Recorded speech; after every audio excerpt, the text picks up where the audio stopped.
Hello, geometry friends. I want to wrap up this the study of differential the forms we've been doing by comparing the vector calculus, tensor calculus, and the differential forms on a Riemannian manifold. So we've done a lot. There's two more things we need to put in our toolbox. Okay, let's get cracking. Okay, the gradient. The gradient in vector calculus is just the del operator acting on a scalar field. In tensor calculus, it's given as this to generalize the form. Remember that tensor calculus is the generalization of vector calculus. So we've got the inverse metric tensor times this partial times the basis of vector. And the differential, the form equivalent of the gradient is taking the exterior derivative of the scalar field. And we've done all of these. The curl. In vector calculus, the curl is just the del operator crossed with the vector field. In tensor calculus, is given as the Levi-Civita permutation tensor times its differential times a basis vector. In differential forms, you apply the Hodge-Star operator to the covector 1 form to create a 2 form, okay? Which would be star times what we had above d of f. Okay, divergence. We have not done divergence in differential form, so let's do that. Okay, in vector calculus, we've all done this. We have a vector, the field. We apply, we dot it with the del operator. Here's the del operator. Here's the vector field, and we get a scalar field. Okay. In tensor calculus, you have the formula called the Voss-Weil formula. This is G is the determinant of the metric tensor. This is the square root of that. And if we're working in Cartesian the coordinates as we did here, then the square root of G is just equal to 1. So that just gives exactly the same answer as it should. Okay, differential forms. Okay, here's how we start. We have some zero form, f. We convert the zero form to a 1 form using the exterior derivative, okay, which is this. So we take the partial with respect to x with y and z, and we get dx, dy, dz. So taking that exterior derivative of the zero form df, it produces a 1 form. In Riemannian geometry, this df acts as the covariant derivative, or the gradient, of a function by measuring how f changes across the manifold.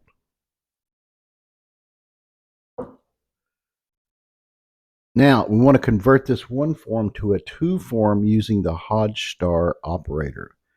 All right, and that works like this. When I take the star operator of what we just did, the operator goes over the scalars to act on the covector basis, okay? This is a covector, the basis. Now we need to find what star dx, star dy, and star dz is. We've done this before, but we'll do it again because it's important. Okay, so the way you do that is you say dx wedge dx star has to be equal to the volume element. That's in tensor calculus word, volume form. This is a volume form, which means that star dx has to equal this, right? So if I put that right back in there, you see they're equivalent. All right, so we got 1. Excuse me. Now let's do star dy. Okay, here's how I do it. When you move one of these, when you flip one of these one time, you get a negative. So now I've got the dy in the front, which means star dy must equal the rest of this, which is going to be a negative because there's a negative here. And then I flip these back, take one flip, you get a negative, and a negative times a negative is positive.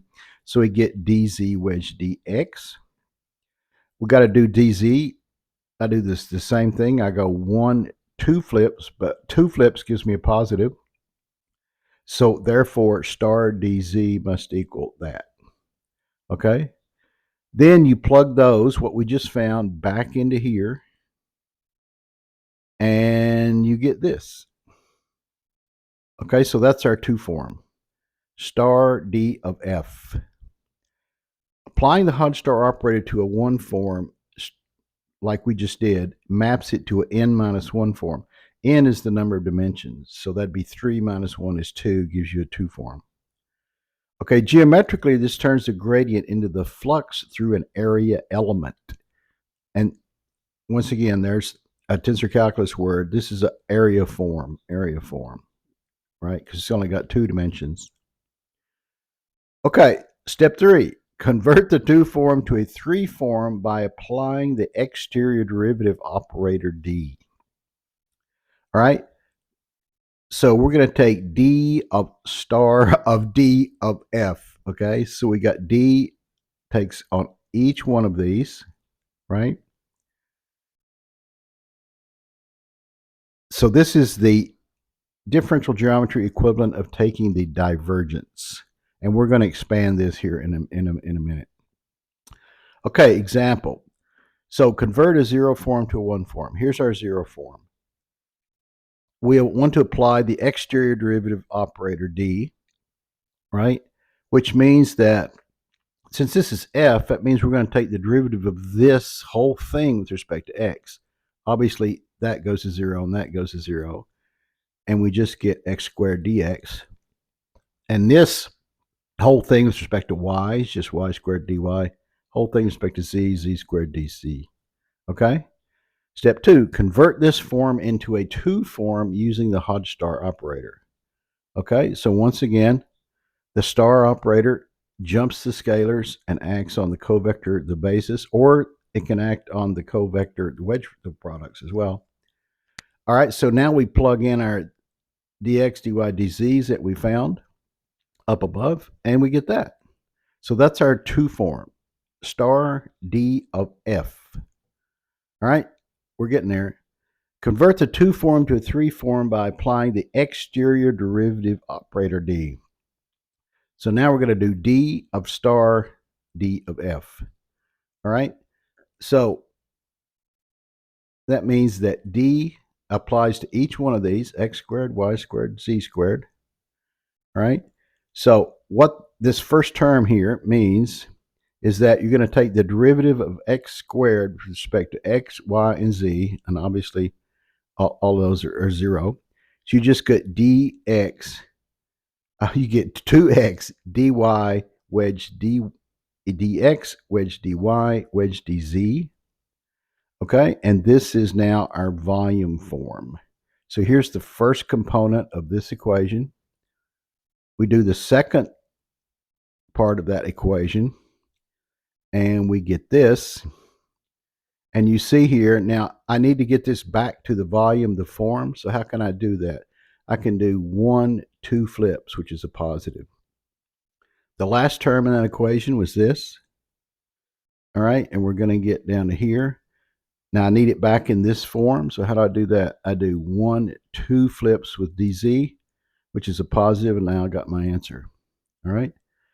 So this is the differential geometry equivalent of the divergence, and this is the way it would look in tensor calc. And you notice that they have the same coefficients, but this has this volume form stuck on the end.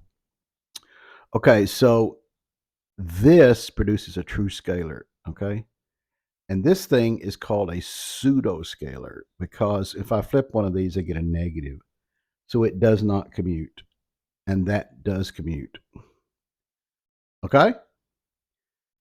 Laplacian, this is the other thing we've not done. In vector calculus, Laplacian is the divergence of the gradient of a scalar field. That's a mouthful. Our scalar field was this. We take the gradient, we get that, which is just the partial with respect to x, partial with respect to y, partial with respect to z, and you get this vector field.